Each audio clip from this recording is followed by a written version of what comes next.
This evening. As we begin, typically, let's start with the Pledge of Allegiance. I pledge allegiance to the flag of the United States of America and to the republic for which it stands, one nation, under God, indivisible, with liberty and justice for all. All right, our first item of business this evening is the consent agenda. If everyone's had a chance to read that, we'll take a motion. I move to approve. Second. Okay, there's a motion and a second. Any further discussion? All those in favor say aye. Aye. Any opposed, same sign. Thank you. All right, first item, financials. Donna, we'll give the floor to you for a bit. For a minute? Is that all you get? I said for a bit. There's no Oh, time okay. limit. Well, No time limit? if you expect it exciting, it's not going to be. It's pretty vanilla this time of year. I might have Kelly pull up the, Yes, ma'am. Yep, I need it loaded here. this is as of June 30th, mid-year.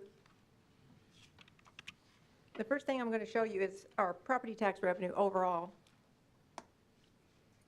And this is, it's coming in about the same as it has in past years, 97%, 98%. We have one more distribution in September, and it kind of catches up whoever came in late, and we get paid our motor vehicle tax and stuff like that still.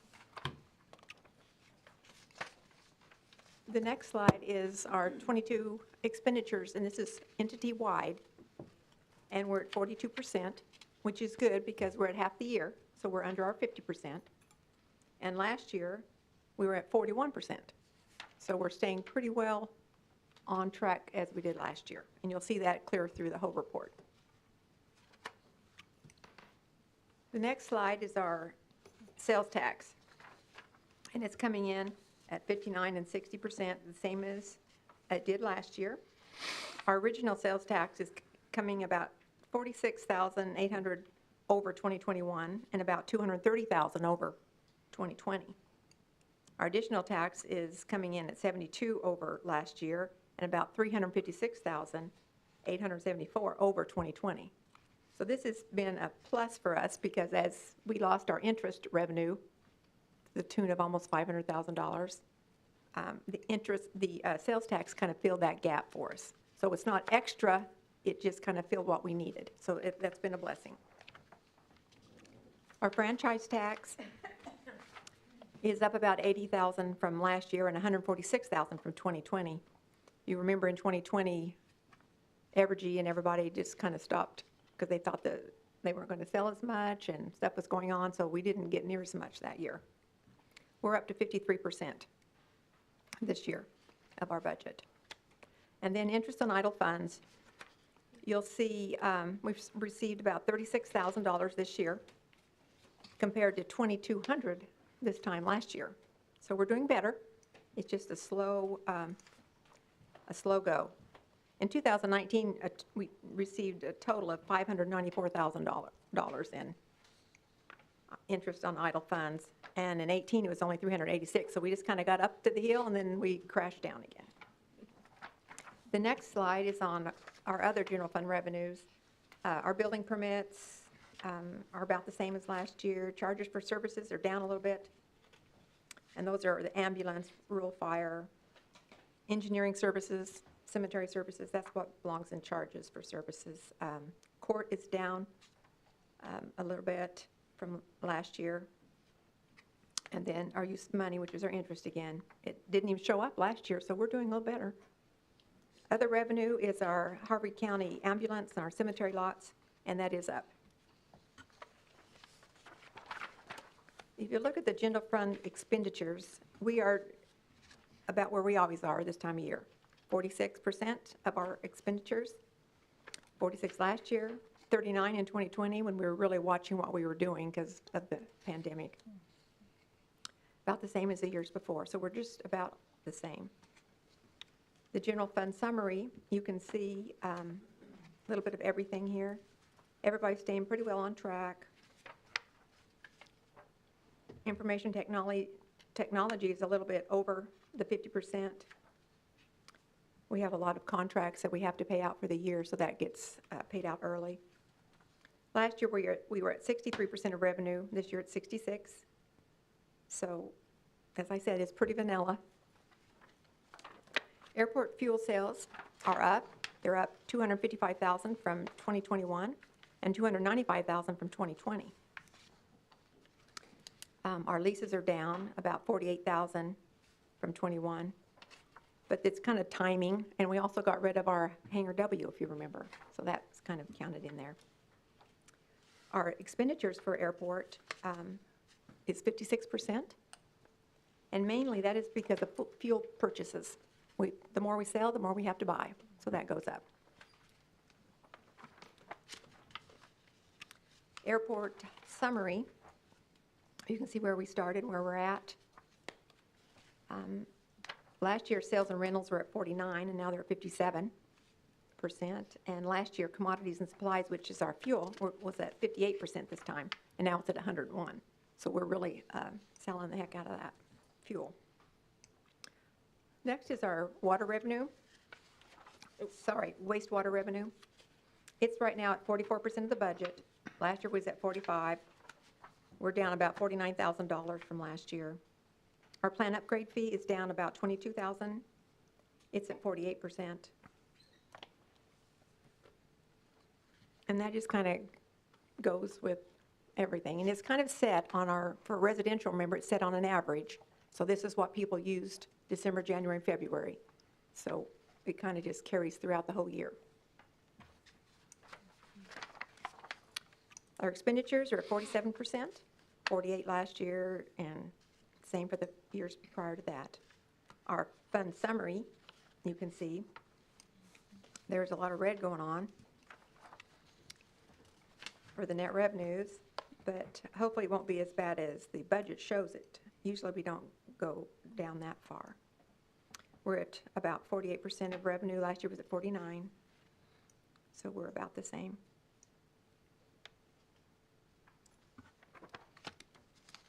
Water revenue, we're at 44%, down a little bit from last year.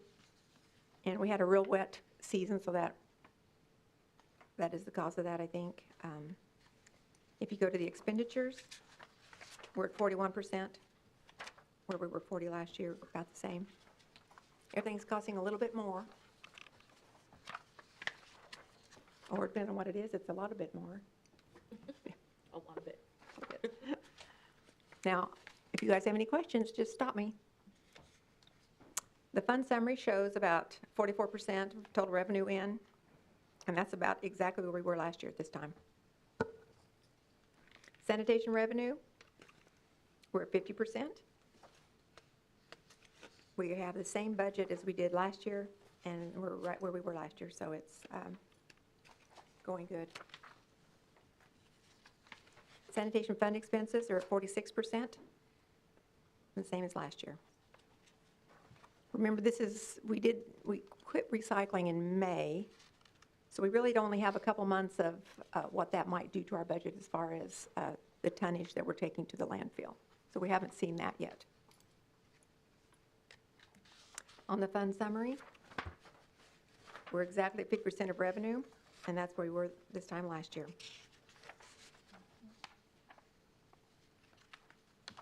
Our golf course is doing well again. It's at 54% of our expenditures. Even though we've made more money than we did last year, we upped our our revenue, we upped our budget. So we're at 54% of a higher number.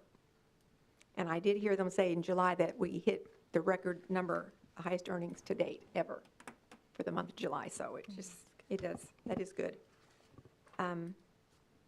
The expenditures are at 50%, and they were 46 last year. And before we move on from that, if I may, for the benefit of the public, I know it was in my weekly report to you all on Friday, but our new golf cart fleet that we have been anxiously awaiting is finally supposed to arrive sometime early this week. We thought it might have been yesterday or today, but it hasn't arrived yet, is my understanding. First half is already there. Yeah, the second half, yeah. So we are super excited to have that. We've been waiting a long time because of supply chain issues, just like everything else that got delayed. So we're anxiously awaiting that. And remember, it all has the new higher powered batteries that can power everybody's phones now, as well as their GPS locators, those kind of things. And it has new GPS systems on it. So just while we were on golf course, I just wanted to make mention of that. We're very excited. The golf course summary shows we're at about 53% of our revenue. Doing well. We spoke to them about, you'll see in the new budget, they're going to be paying for some of the capital needs that they have out there with the money that they have saved over the last couple of years with the good revenue that they brought in. So you'll see a little higher expenditures for some of the capital items, which is a good deal. They can start paying for some of that themselves. Next is Meridian Center revenues. And this is a little funky, and I'll tell you why. This time last year, we'd already had to transfer $100,000 over to them, we do from the Equidevil every year, and we'd already done it by June 30th. So you take out $100,000 there, and what they really made was $28,000 this time on June 30th last year. This year, we didn't transfer till just this month. So they had maybe $105,000 this year, comparatively speaking. So it's done a lot better.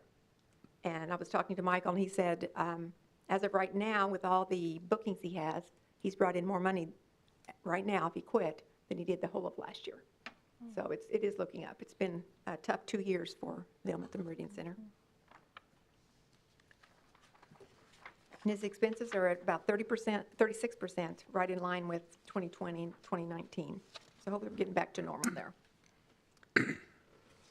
And then the fund summary shows about 20% of revenue coming in so far. Now I have one more report.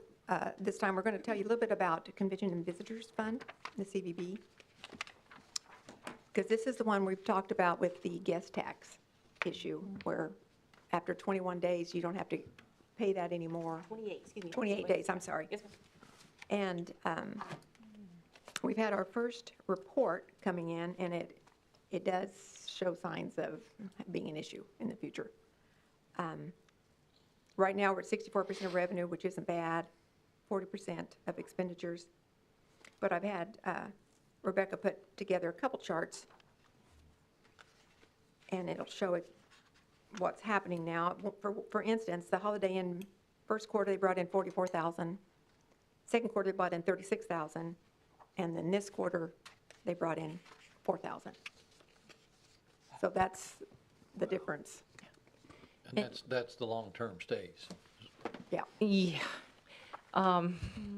So while we are grateful to have those people in our community because they are also buying fuel and groceries and food, it's definitely been a detriment to our transient guest tax dollars.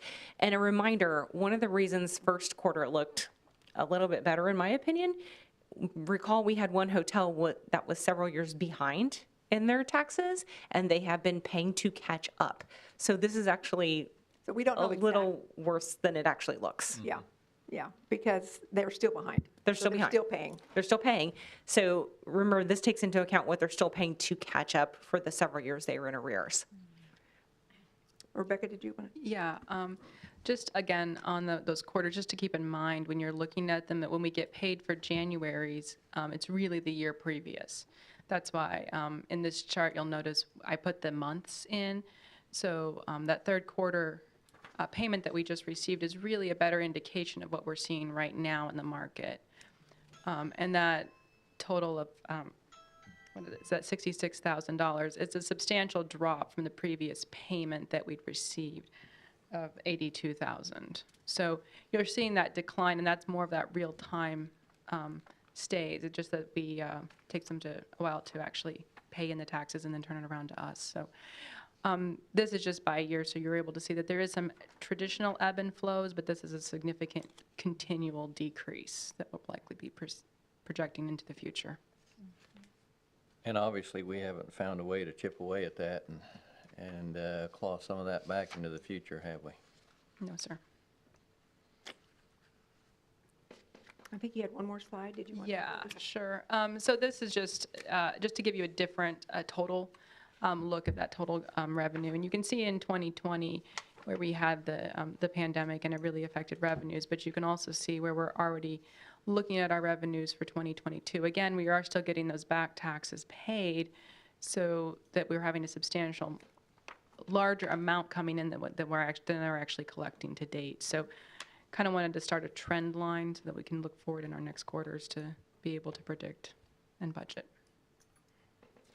And just a reminder on this one as well, as those revenues come in, remember the first dedication for those funds is to pay the TIF, the Tax Increment Financing District that pays for Meridian Center. So remember, that's the first allocation of those funds is to pay for the bonds. And then anything that is left over, that's what goes to pay for our CVB operations, whether that is projects or staffing, those kinds of things. So this is not insignificant in multiple ways for the city. Did you all have any questions? I told you it was pretty vanilla, kind of boring, but that's kind of good in a way. We don't want it exciting in a bad way.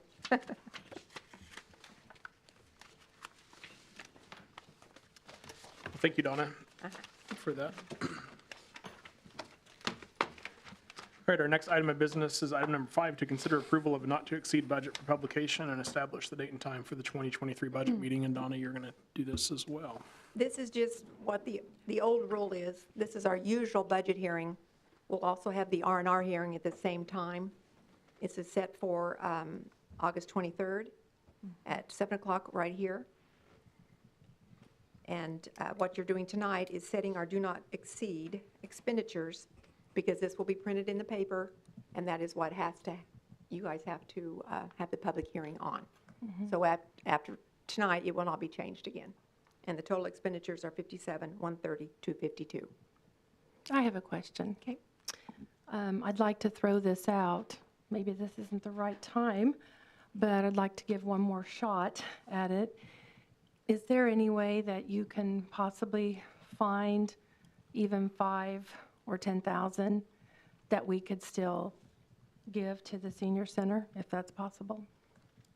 Do you know if that can be found? Is this the right time to ask that before we, or is this, would this come out of what we have now and not out of 23, since you're pretty It's, tightened up with 23 already? So we can probably find that money. It's not, it'll just take it away from something else. But it would be, if that's what you desire to do, we could do that. I don't know that we would need to change the total. I think we could probably come up with 10,000 or 5,000, whatever the commission desires. And remember, just as a reminder for the public, so the new budget law that was passed a year ago has to do with the R&R that Ms. Donna mentioned, the revenue neutral rate. The revenue neutral rate has to do with the mill levy. The traditional budget hearing that we are also required to do, in addition to the new R&R hearing, is the same, except instead of the mill levy, it has to do with the actual dollars. It's the exact same amount of money regardless, but we are required to do both now by state statute. So that is just something that we're doing this, the public hearings, we have to have a public hearing on both. We have to advertise the public hearing for both. We will do them the same evening. And to your point, Commissioner Valentine, if you want to make changes, you've already set the revenue neutral rate, which is the mill levy, so we can't change the mill levy or the dollar amount. But if you should so desire to make changes to the proposed cuts that we brought you at your request, you need to give us that direction. And if you want us to say we want to allocate $5,000 to the senior center, that's fine. That means we need to take $5,000 away from something else that you've already asked us to cut. So just be aware of that. We are happy to do whatever the governing body desires, but you will have to give us that direction. And I know this is tough. I know this is a really tough decision for you all. I appreciate that very much. well, I'm just not able to offer them really any sort of an explanation, because we really didn't have one. So, but I know I see that they're trying very hard, and I thought if anything, just 5,000, whatever could be done. But I understand it has to be taken away from something else, and I don't know if that is something that we would do, does that have to come in the form of a motion then? And It would be helpful for us, and not necessarily have to be a motion, but just if you would direct staff to do maybe some additional research and see if there's something else.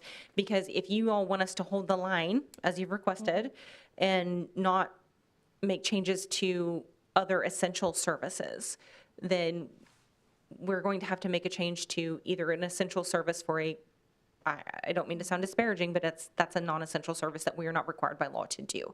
Yeah. Now, you all had discussions in the past also about, instead of just a flat rate amount of funding, is there a way we could say for every member, kind of like we do with health ministries, they always give us a report that says, for your $40,000, we've provided services to this many individuals within the Newton community, and then externally also to the Harvey County community overall.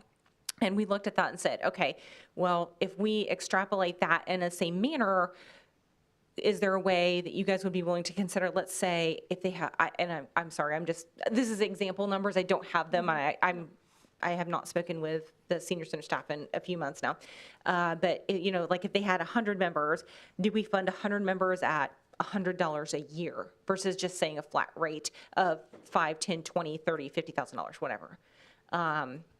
That was a suggestion that had come about. We would say we would fund a certain amount per paid membership versus the amount of services that are rather duplicative, because one person could come in and receive 10 services in one day. You guys had talked about this. I'm just throwing it out there. That's another idea. And you could say we would provide a certain amount per paid membership up to a not to exceed amount. Does anybody remember the approximate number of members? It was the last I checked, it was under 100. Right. Okay. But they had 30-some thousand services. Right, they weren't deduplicated. Yeah. So if we funded in the past, and I agree with Kathy, I would like to see us have some funding in there as well. I've heard from a few people since then. Sure. So if we, in the past, we had funded 20,000 to the senior center, and that's 100 people, I mean, it's $200 a person. Yeah, it's kind of been all over the board in the past, honestly. We did nothing for many, many years, and then we did a lot, and then we did less, and then we did more, and so it's really the will of the body. I like maybe $100, not to exceed 10,000.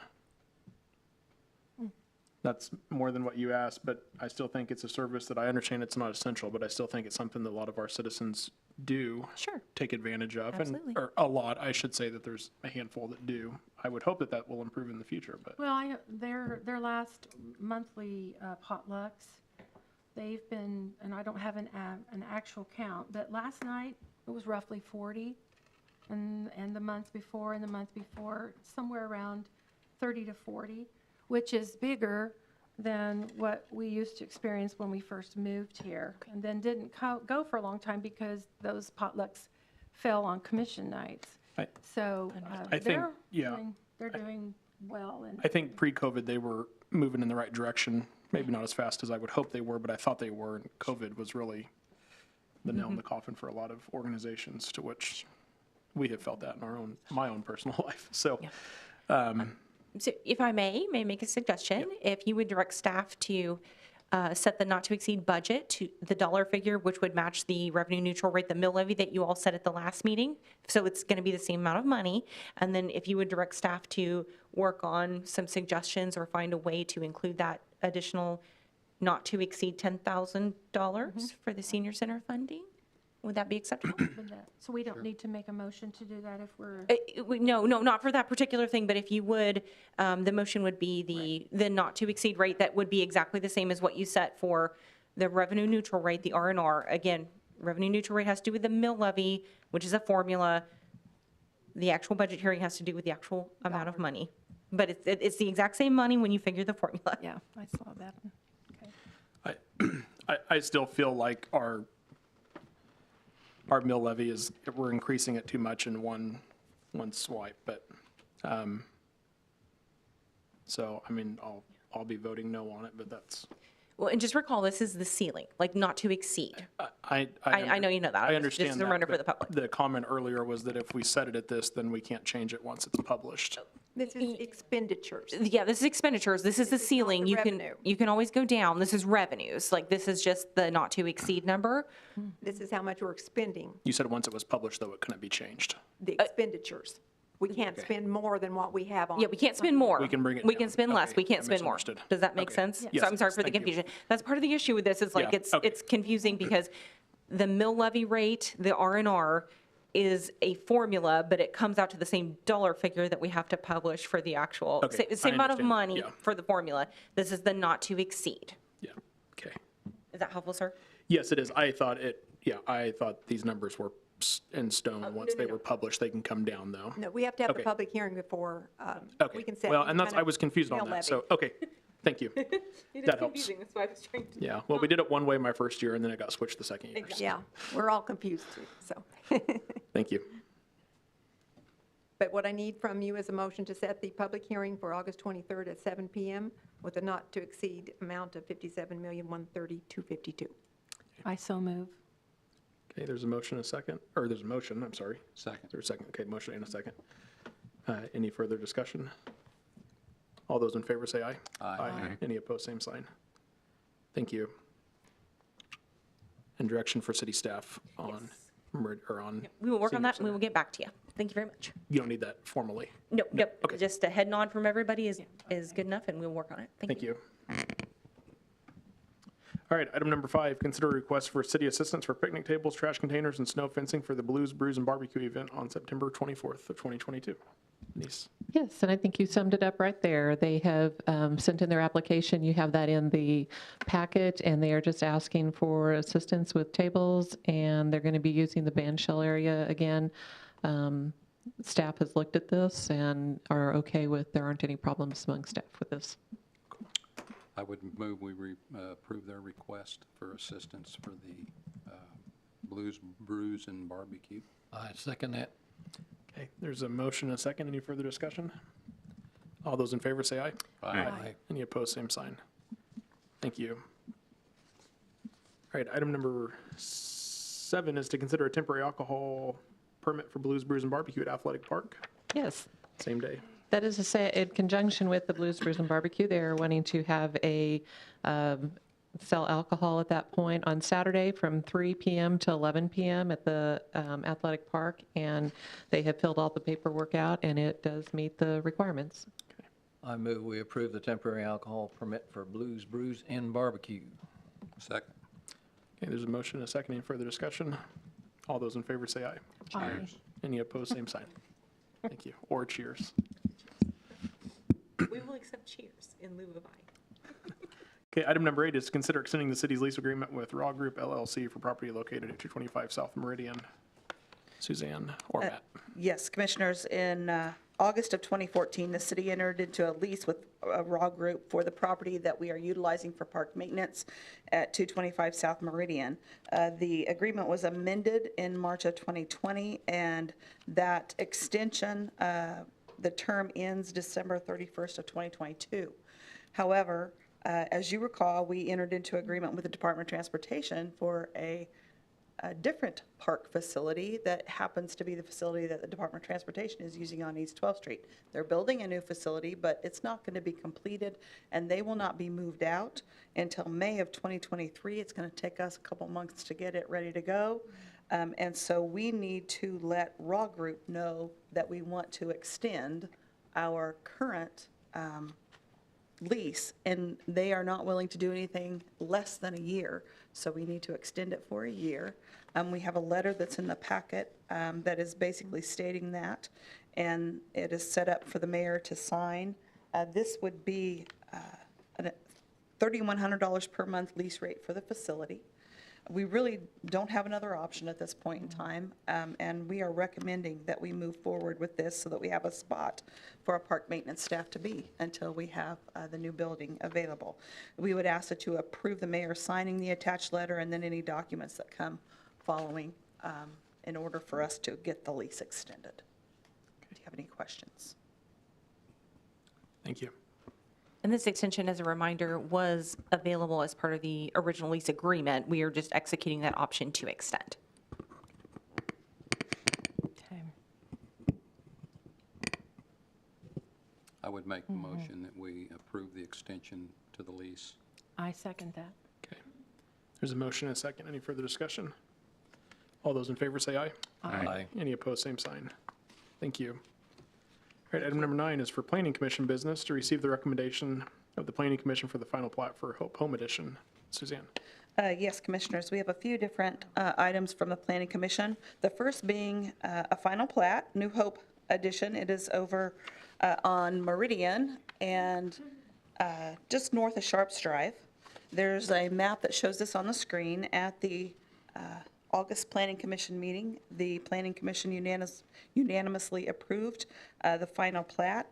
We're asking you this evening to receive the recommendation. You have two separate items that you need to pass here, meaning or approve. One is to receive the recommendation from the Planning Commission for the final plat, and the second would be to approve the final plat for the Hope Home Edition. There you go. You can see it on the map. It's the green dot there, and it is in a commercial zone. Do you have any questions? Okay, the first thing we'll need a motion for is to receive the recommendation. I move that we receive that recommendation. I'll second that. Okay. There's a motion, a second. Any further discussion? All those in favor say aye. Aye. Any opposed, same sign. And the second part of that is to approve the final plat. I make that motion. Second. There's a motion, a second, to approve the final plat. Any further discussion? Okay, all those in favor say aye. Aye. Any opposed, same sign. Thank you. Thank you. Item number 10 is Planning Commission subdivision regulations. The first one is to receive the recommendation. Suzanne. Yes, Commissioners. Item number 10 and number 11, they kind of go together here, and so I'm going to present them at the same time, but you'll need to take them up separately. At the August 1st Planning Commission meeting, the Planning Commission approved the updated subdivision regulations and the zoning code. They voted on this, and it was unanimously approved. The City Commission is being asked this evening to receive the recommendation and then to approve ordinances that bring both of these documents into play as the official documents. And they would be, the ordinances then get published, and then the documents would be what we would be utilizing for development. Before we get that far, though, I would like to talk a bit about the background information on both of these, because these are large documents and there's a lot of information here. The city has been working with a consulting firm, Garver USA. They are an engineering firm to review our local subdivision regulations and our zoning code update for the past year or more. We selected Garver because Garver purchased another company called Ruggles & Bohm, who has done a lot of engineering work here in Newton, worked with a lot of developers in the Newton area, and put a lot of plats forward, done a lot of development work for commercial businesses. They also are very active in the Wichita area and other communities in the South Central region. They serve on the Wichita Area Builders Association, and they're familiar with the development guidelines in the Wichita area and the surrounding communities in, again, the South Central region. We knew that this would allow them to be able to compare to those surrounding communities. The last time that we had an extensive review of the zoning code was in October of 1976, and the subdivision regulations were updated in 2002. That was the last time. Since that time, the city has grown. Transportation vehicle types and sizes have changed. Construction materials and technology has changed. You've heard us talking about that from time to time just within our own operations. And as you also know, state and federal rules and regulations have changed. But our community does remain unique. Newton is different than other communities around here. And that's why we wanted to make sure when we were looking at these documents, we looked at them with the eyes of our community being different than the others. But we needed to also compare because we have builders and developers that come from the surrounding area to do work here. So the changes in our desires needed to be reviewed in unison to make sure that planning and development regulations would work more swiftly and efficiently and swiftly to serve our community. The Planning Commission received these updates at their July meeting and then discussed them again in August for consideration. There may be additional tweaks to the documents as the Planning Commission and staff use them moving forward. When you are able to use them, looking at a new development, a new plat, then you see, okay, maybe this is interpreted a different way, or maybe somebody doesn't quite understand this, or maybe it's not quite clear. And so in the future, assuming you would pass these this evening, we may have some tweaks to different areas that we would be bringing back to the Planning Commission for their review, and then their recommendation would come to you at a future date. We want to be able to utilize these documents and change them as we need to and not wait so long. Part of the reason, I didn't go into this in the cover memo, but planning is one of those things that has kind of been passed around here at the city as we went through the budget process in past years. We've had positions of city planners, and they have been cut from the budget. And so we've been adding these duties onto existing staff, and it gets moved around, from administration to engineering and back and forth. And so it has been difficult over the years to do a review of these documents, but we pushed forward knowing that we had some new development that was coming. But as I said, both of these documents looked at also multiple ordinance changes over the years, along with the state law changes, took those documents into account to try and put all of that information into these documents. For instance, several years ago, this has been several years ago, the City Commission, and I'm not sure if any of you were on the commission at the time, passed an ordinance regarding specialty medical facilities. And the language of that was incorporated into the updated zoning code from those ordinances, we put that into the new code.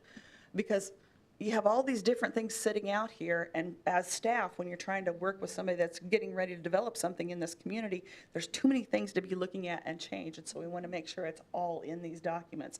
And so we've made a large effort to try and get it all in the documents that you see this evening that were attached to this cover memo in the agenda packet.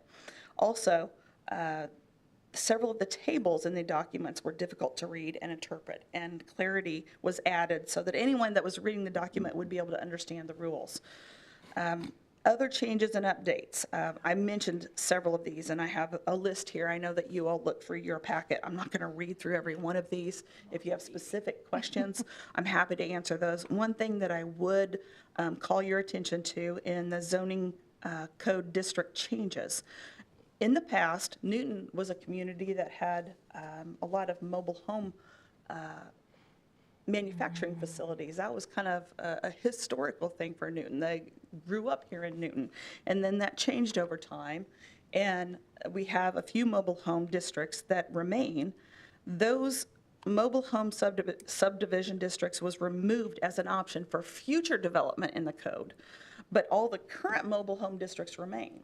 So all of the same districts are remaining as is. The map for the zoning codes stays as is until a property owner or developer of a property says, hey, I want to have a zoning code change to my property. Then at that time, they could request that. That starts at the Planning Commission. It gets either approved or denied there, then comes to you, and you receive the recommendation from the Planning Commission, as you've done in the past, and then you would decide at that point how you wanted to handle that. The same process will be utilized. We also looked at tiny homes. We talked earlier about the CVB budget and how we've had a decrease in revenue, and that's because we have so many people that are actually living at these hotels in town because they can't find a place to live, and that has decreased our revenue because it's no longer considered this one-night stay, and so that bed tax doesn't apply. What we're trying to do is look for opportunities to be able to have some affordable housing in town, and tiny homes has been something that has been popular on the coast and has made its way here. And so we've added a zoning category that allows for tiny home developments, but it would require these zoning code changes in order for that to occur. That's just one of the things I wanted to point out since we talked about it earlier. Again, I mentioned all of these items here. If you have specific questions, I'm happy to answer those. I also would comment that at the Planning Commission, there were comments from the Realtors of South Central Kansas presented, and I provided in the packet a copy of that letter if you had an opportunity to look at it, and I've tried to answer, I believe, the bulk of the questions that were brought up. And that doesn't mean that we are finished reviewing all of that. We will continue to do that as we move forward, and I know that our legal staff has a couple of things they're looking at. But because we do have development coming forward, and because this is a large document and there's a lot of things here that we know we need to try and move forward. If we keep sitting here and looking at the document until we believe that everything is exactly perfect, we may never move this forward. That doesn't mean we're not going to come back and continue to review and correct the things that we see as we are using the document. It's a document that gets used. So with that, I would ask if you had any questions as you've looked through this. I would be happy to try and answer them. If not, myself, others here might be able to help. Some heavy-duty reading. Yeah. When you can't sleep at night, we provide you with the zoning code to read. But as Suzanne mentioned, just as a reminder, this is a living document, and that's how a code is in any community. Like, we need to be sure that we are adapting with the times. There has been a lot of rhetoric over the years in our community specifically that I have battled in the almost 7 years I've been here, and I know our development staff and Suzanne's staff continue to battle that. Like, it's so difficult to develop here. Well, we know that's not only untrue, but we do want to make sure that our code is in line and is copacetic and compatible. To Suzanne's point about these developers often develop in multiple communities, and we want to be as congruent as we can with the other communities while still protecting our integrity. There's that fine line to walk where we're protecting our existing residents and existing development and still being as developer friendly as we possibly can. And so, again, a living document, we can review this at any point in time. You all can. You can ask the Planning Commission to take up a specific item if you'd like. Just remember that takes notice of a public hearing and those kinds of things. And the public hearing does always take place at Planning Commission, and that's where those tweaks and changes are made. You can ask them to take something up at the PC level, and we would issue a notice of hearing. But before you tonight is just the document to either, and again, this is the document as a whole. We either adopt or deny as a whole. If you have specific changes, let staff know, and we can take those back to the Planning Commission and ask them to look at specific issues. So we'd be happy to entertain any questions from the bench. The process. You know, I know we have the ultimate authority as commissioners, but and I know the staff, they do the legwork for making the changes, but the planning committee, I know we've gone through great efforts to try to get people on there with areas of expertise so that they can communicate with the organizations that are in their area of expertise, and it's been important to us that those people will be a part of the process so that the process can be better. And so when things need change, the typical way that happens, it doesn't come from us. Does it normally go through the planning commissioner? And those individuals are the ones that bring problems forward, or like if I had a problem with something in the code, then who would I call you, or would I call a planning commission member, or would I call a city commissioner? How does that process supposed to work? Any of those ways could start it, and then any of those individuals would contact staff if somebody had an issue with something that was in any of the code, not just this area, but anything. And then we would look at it, we would interpret it. We would talk to our legal staff as well if there was a legal piece to it. And if it was an item, say, that was in the subdivision regulations or the zoning code, we would take it to the planning commission then if we thought there was something that needed to be changed. Somebody could raise the issue and they may not agree with staff, and we could still take it to the planning commission and have them hear it. There could be issues in the city code that somebody takes issue with, and we would look at that at the staff level and interpret how we believe it was intended and how it was read, and we would also talk with legal staff as well. That then would be brought back to the city commission for review. So like when you had the noise ordinance, that was a city code ordinance, and that was an example of them bringing that to you, you requesting staff do investigation of it, tweak it, change it, bring it back to you to look at, and then, you wanted to change some more stuff of it, and then bring it back for another time for you to finalize. Okay. I just think it's important when we appoint people to be on those commissions that they understand we do it for a purpose, because we're really interested in full transparency, and it's important to me, at least, that we have people on there that are conduits for receiving information, so that we make sure that we're very competitive in what we do when it comes to building code. So I would hope that those people understand that they're not just sitting on there to make a decision. They're on there because we want them to bring information to us. They're in positions of hearing about those things much more than I am. Sure. And so I would urge us to make sure that those people that sit on that commission understand that they're not just there for community service. They're there because their area of expertise too. And that's why it's so important on any board and commission that we do not take those appointments lightly. Like, this is exactly right. important for any board and commission.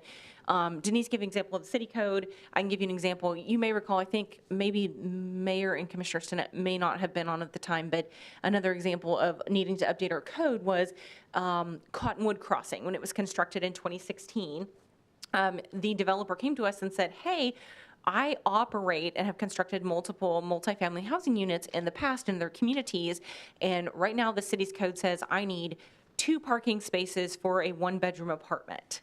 And that's a requirement of our code. And so they were asking for a variance, and we did go ahead and end up granting that. But what we found out was when we comped other communities that's, especially for like a 1-bedroom apartment, that's not the standard for our entire region. And so we just want to make sure that we are trying to incorporate all of those changes and updates to be as developer friendly as we possibly can be, while still protecting our existing, property owners and current developments. So.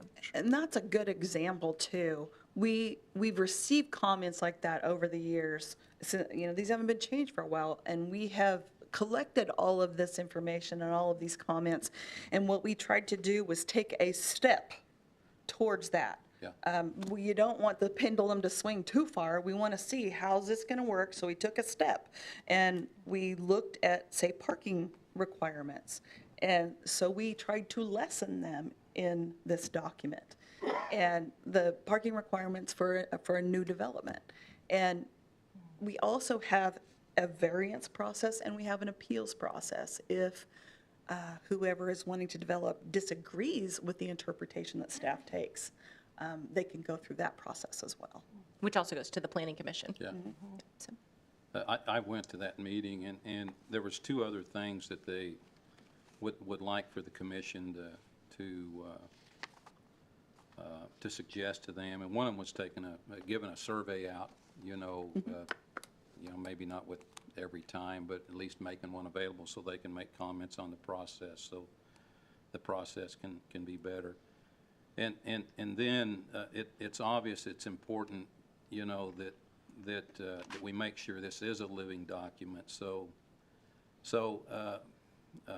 they probably should take parts of the code every year and physically look at it to make sure that everything is the way it needs to be to maximize the protect the neighbor deal with the ease of doing a project, and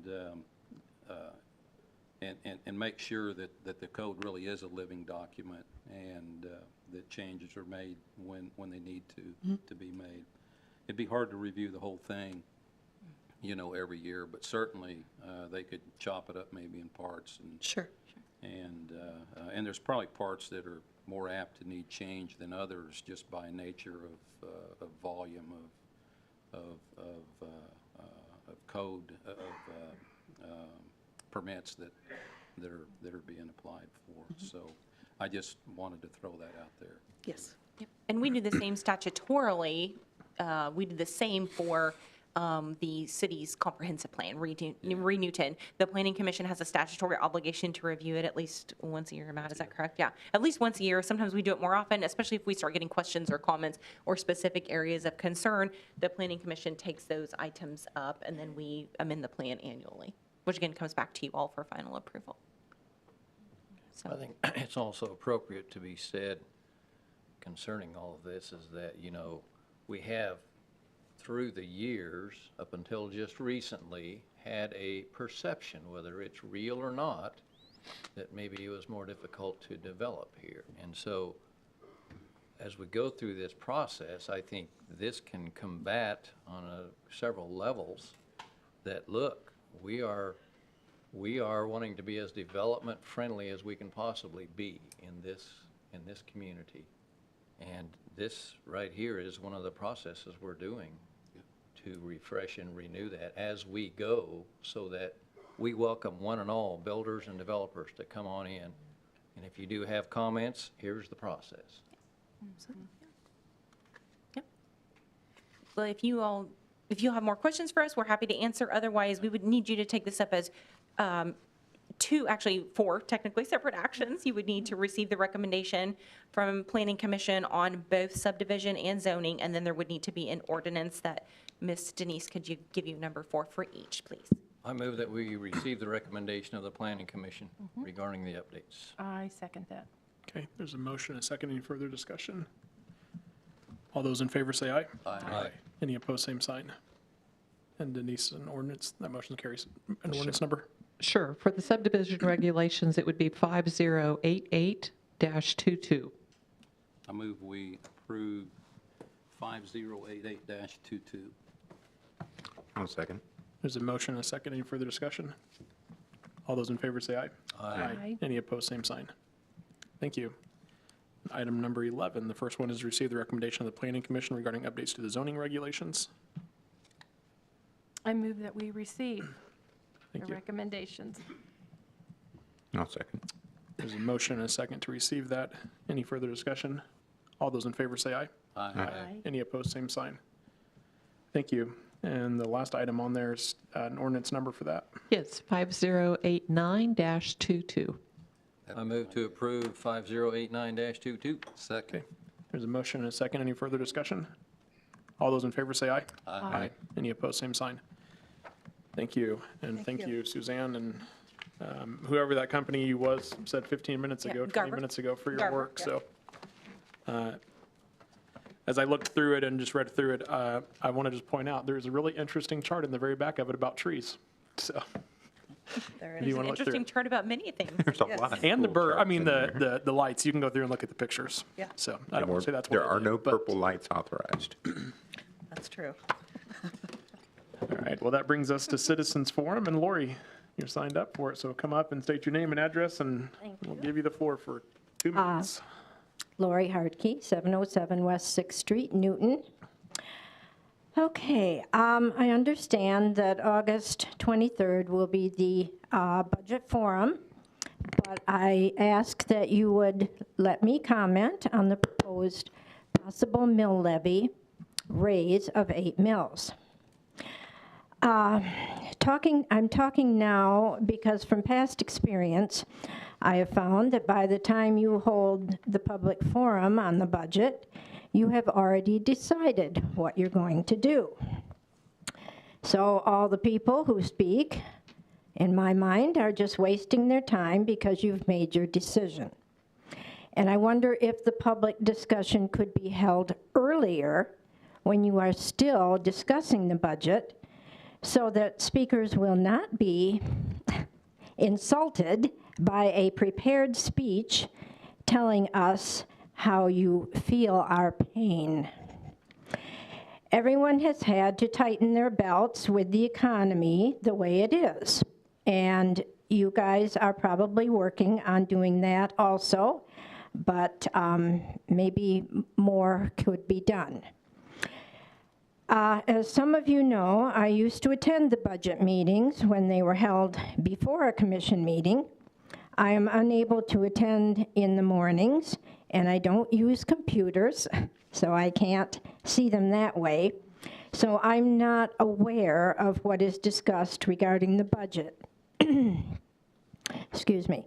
So unless you have already decided, I would ask that you please try to lower the mill amount you have to raise. Remember, the county will raise their mill levy by probably 1 or so, and who knows what the schools will do. I would ask that you have some pity for the truly poor of Newton. Thank you. Thank you, Lori. Thank you. I do just want to point out too, and I appreciate you coming, that citizens are welcome to come to any meeting and speak. We've been talking about the budget for probably 2 months now. Is that right? And I know that some of those meetings we do have at other times, but largely because it's hard to give 4 or 5 hours in an evening, right? I mean, unless we start at 5 o'clock, which there's working people here too. So for us, it's good to be able to schedule just those working meetings where no decisions are being made in the morning. We do not make a habit or a practice of making decisions in those morning meetings for that reason, because we want citizens to be able to come and speak. But I mean, just, and not to you, Lori, I appreciate you coming, but just in general, that any item that's on the agenda or anything we're talking about, we encourage citizens to come and speak at the meeting. I would hope that anytime a citizen wants to give input, that we're willing to listen and base decisions off of that. I think you have one of the most citizen-minded commissions the city's probably had in I won't say forever because I'm not that old, but in a long time, I would say that we have probably one of the most citizen-minded commissions that we've had. So thank you, though, for coming and presenting to us this evening. Let's go around. We'll start with you, Commissioner Cry. I don't really have anything to add. Thank you. Okay, thank you. Kelly? Other than that, sir, no, I just, in my weekly update report I gave to you, excuse me, if this gentleman, Mayor, you may have. Yeah, we'll give you a minute or 2 minutes if you would just give your name and address. Well, my name is Philip Glass. Okay. I live here in Newton, Kansas. And the only reason I spoke here, I come to the Newton Commission every once in a while. But I was just sitting here watching this commission, all of a sudden, I just thought, everybody started off with the Pledge of Allegiance. Yep. What happened to the prayer we usually say after that? Is everybody giving up on that? I haven't. Can I haven't. No, yeah, I'll be glad. Yeah, I'll be glad to address that. So before COVID, we had a hard time filling that. And actually, Paul, you know, I did that for many years. I actually ran that schedule. And I spent a fair share of time down here myself doing the prayer before the commission meetings because no one else would sign up. So just amongst our own local pastors, we would need more participation from local pastors to continue that. Does it have to be a pastor? Why can't members of the general public? You know, that goes far beyond my time, but when I was doing it, it was because I was the president of the Ministerial Alliance. And typically in the past, that's how it's been handled. I don't know if there's, I don't know if that's just been tradition, or Denise, you may be able to speak better than that. Don't go anywhere. We're going to get your question answered, though. Yes. Stand by. Yeah, stand by. Technical difficulties. Okay. There you go. I'm sorry. So we did have some pastors reach out to us, and also a citizen or two that reached out to us about providing prayer before that invocation, whatever you want to call it, before the meeting. I did send letters to them and asked them if they would be interested in doing that. They would be the ones that would be responsible for getting those people to sign up and that kind of stuff. And when I checked back with them, they did not want to, at that point, do that, because it is a lot of work, and I'm not trying to say that that's not a good thing or anything. It was just more than they wanted to take on at that time. And I know Kathy has had some conversations with a couple of pastors and everything, and I did reach out to that pastor and ask if they would want to do that, and they did not have the time at that time. Well, I ran into, if it's the same pastor that we're talking about, I ran into her roughly a month and a half ago. She informed me that she thought that I already knew that we could not do it. She said, well, I was told we couldn't do it. And I don't think that is accurate, because if the Congress can open up every day in prayer, then we can too. So I said, you might check it out. I said, why don't you go back and check that out? And I've also spoken to the same pastor and was also told that they just didn't have the time to put into it right now. Yeah, I don't know that they said they couldn't, that they can't do it. We as a city, as staff, has not told anyone we could We not. have not said that, no. We've made the open invitation. Sir, to your point, sorry, so I digress, I apologize, but back to your point, sir. We have made that open invitation to pastors and several community members in the past. And although intermittently we would get a response even before COVID, it was often difficult for us to fill a meeting even prior to COVID. Oftentimes people just did not show up even when they signed up for their allotted time. Well, the reason was it's falling apart from different school boards, from other places, that people are starting to drop prayer before their meetings. And I thought, you know, why? I mean, even a layperson can pray before a meeting. So we can, by law, we're able to, we can. When COVID started, though, we started meeting only for essential business, which means that there was some meetings that we did not have. And then secondly, the ones that we did have, if they were limited to us meeting with city staff so that we could distance, they were live streamed, so we did not bring any guest in, period. So if that's something that we wanted to move forward, that would just be something that we would need to initiate, probably with the Ministerial Alliance again. I think that was a good way to handle it, if the Ministerial Alliance was interested in handling it moving forward still. Well, couldn't each one of the commissioners just stand up, each one individually, offer a prayer? I did for quite a while when I sit in your seat. Yeah, sure, could. I like the idea personally, though, and especially coming from the faith community, I like the idea of having different pastors here. Each church gets representation fairly. I would be more in favor of that than us offering it ourselves. But I don't object. That's fine. Speaking for myself, I don't object to doing that. And just so you know, again, to Mr. Glass's point, and back to your original statement, Mayor, it's just something that has, it's been difficult for us to fill that role. We as staff, we cannot. You all as elected officials may, of course. Right. But yeah, so it's something we can take under advisement. If the governing body should like for us to try and pursue this again, we can sure try again. Yeah. We just, especially I think following COVID, I think, again, just my perception is I think so many traditions changed for all of us, not just local government, but personally and professionally. I think a lot of our traditions have changed, and a lot of those people who traditionally filled those roles are no longer interested in doing so, or they've moved on from their roles. And so we can definitely pursue it again if you would like. Well, yeah, we would take it under advisement from you. Here's just my solution to it tonight. Paul, why don't I check with the Ministerial Alliance and see if there's an interest in that group of scheduling those and planning them again. If there is, then we can come back and discuss it here and decide how we proceed forward. But I think it'd be fair to them to ask them if there's interest there.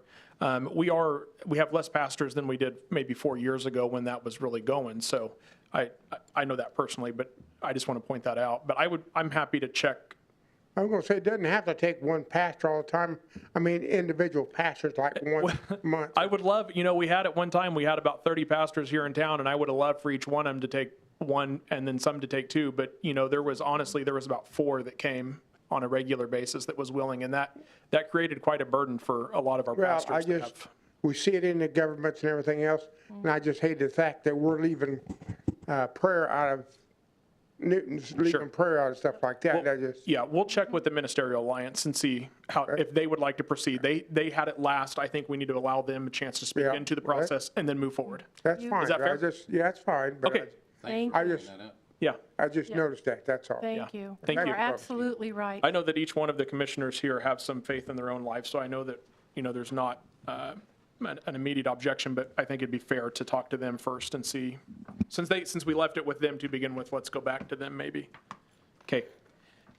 Kelly, do you have anything else you want to add, or I don't know where you were at? Just real briefly, sorry, I know we're getting late here in the evening. So as I was about to mention, you may have seen in my weekly update on Friday that we have a whole heck of a lot of development going on in the community, and it's wonderful. We are so excited. And it's development in all areas. It's industrial, it is commercial, it is residential. We have seen a huge uptick in the community, and that's growth and development. We are working with Superintendent Van Rankin and the president of the BOE, who is here this evening actually, to schedule a joint work session with you all and the Board of Education to make sure that we are working together and visioning jointly to make sure that we handle this growth appropriately in our own individual lanes and areas of jurisdiction, and making sure we are doing what's right, not just because more jobs is going to mean more rooftops means more families, which means more kids for the school district. So we need to make sure that we are juggling all of those items appropriately. So we are